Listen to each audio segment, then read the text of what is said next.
waxaan ku tashanay inaan dad qaranka Soomaaliya ku maamulno wax la yiraahdo awood wadaag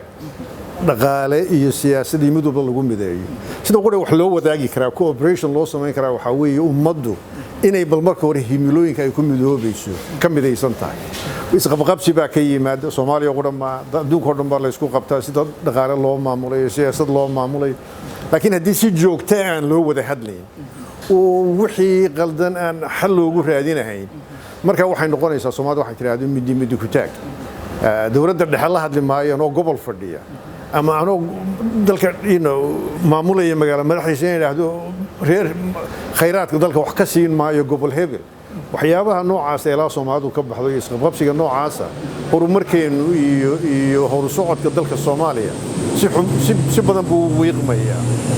waxaanu anagu markaas leenahay bal waxa ugu horeeya arrimuhu wada sida loo kala sareeya loo guraa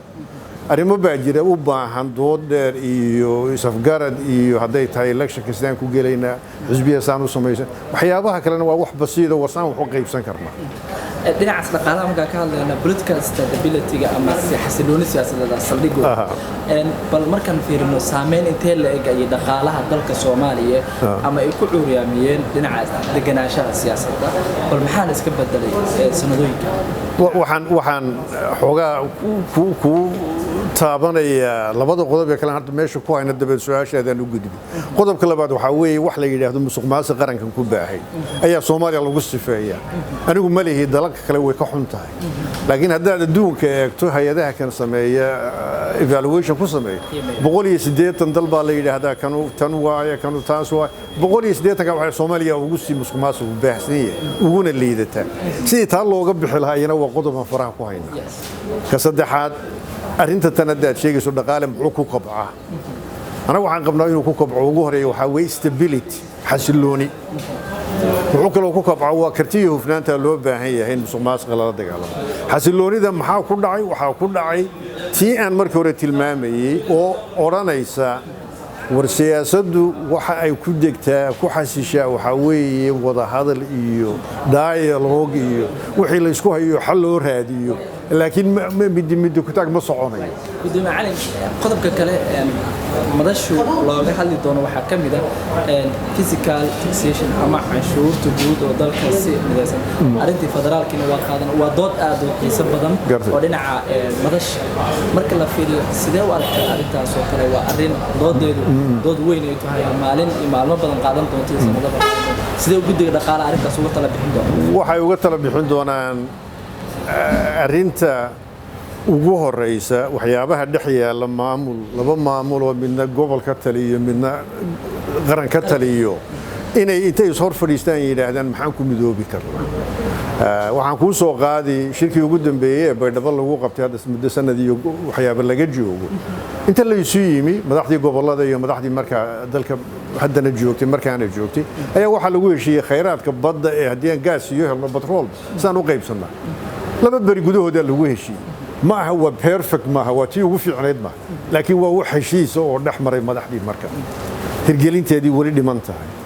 marka waxaan isleeyahay hadday cashuur tahay hadday tahay khayraadka tahay hadday kalluunka badda tahay hadday nooc kastaba ha ahaatee wixii inta technically la dhuuxo waxaa jira 80 wadan oo adduunka wax qaybsi caynkaas ku jira qaarkood batroolka oo kale waxa maamusha gobolada maamula qaarkood dawladda dhexe maamusha laakiin wax lagu heshiiyay uma macna sameynaya heshiiska saldhig looga dhigay marka dhinaca kale aan soo qaadano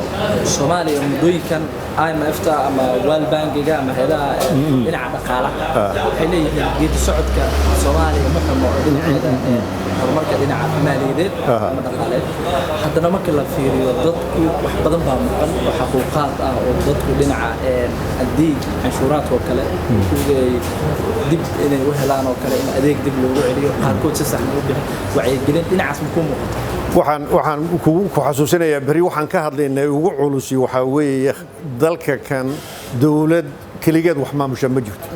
waa in dadka maalqabeennada ah ee shacabka ayaga awoodda loo sameeyay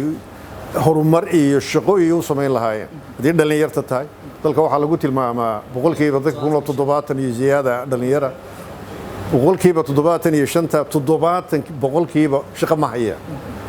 haddii aan kuwa fooda la saarin oo sidii shaqo loogu samayn lahaa aqoon loogu samayn lahaa tacliin loogu samayn lahaa waxaan ku jiraynaa marka waxa weeye dawladdan wax walba ka sugaya war dawladda wax walba kartina uma leh garashana uma leh waxaa loo baahayay in gamcaha la isqabsado maalqabeennadii kuwii gudaha iyo kuwii dibaddaba sidii dalkan khayraadkiisa loo soo saari lahaa dadkiisana loo shaqaalayn lahaa markaasunbaa waxaa iman kara in laga faa'iidaysto dayn baa la cafiyay aad maqlayso riwaayadan la dhigaya dayn baa la cafiyaya lacag badan baa dalka soo gelaysa daynkii hore lagugu lahaa baa la cafiyaya wax soo saarka dambe aday kugu xidhan tahay sidaad wax loo soo baxaysaa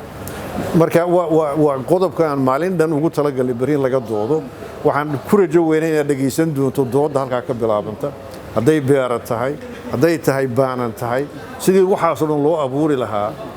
looga faa'iideeyo dhalinyaro iyo waayeel labadaba sidaa sheegtay madashan way joogi doontaa telefishinka qaranka waxaan rabnaa anoo kaga faa'iidaysanayna fursadda ugu dambeyso fursado badanna aadna siin doonto kula hadasho shacabkaagana kula hadasho ugu dambeyn barnaamijkan SNP-ga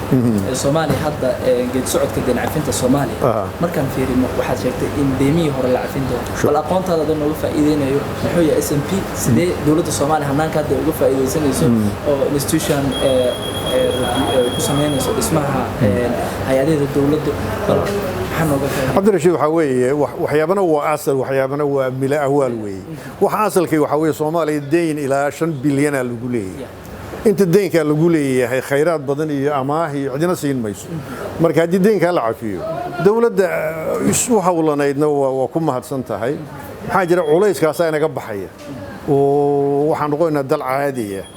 oo sidii adduunka oo kale u furan inay deyn qaataan cusub marka iyada wixii hawshan ka soo shaqeeyay iyo wixii u hirgalay intuu ammaan bay mudan yahay laakiin mala awaalku waa maxay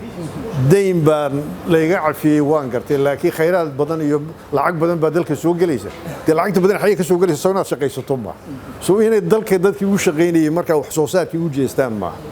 weligeen odhan mayno deyn baa bannaanka layga siinayaa annagu bal sidaan muruqeena iyo maskaxdeena ugu tashan lahay aan isweydiino أنا أنت أصلاً كجد وأنا كنت دري لها وأكو أمانة هين لكن ماشان كان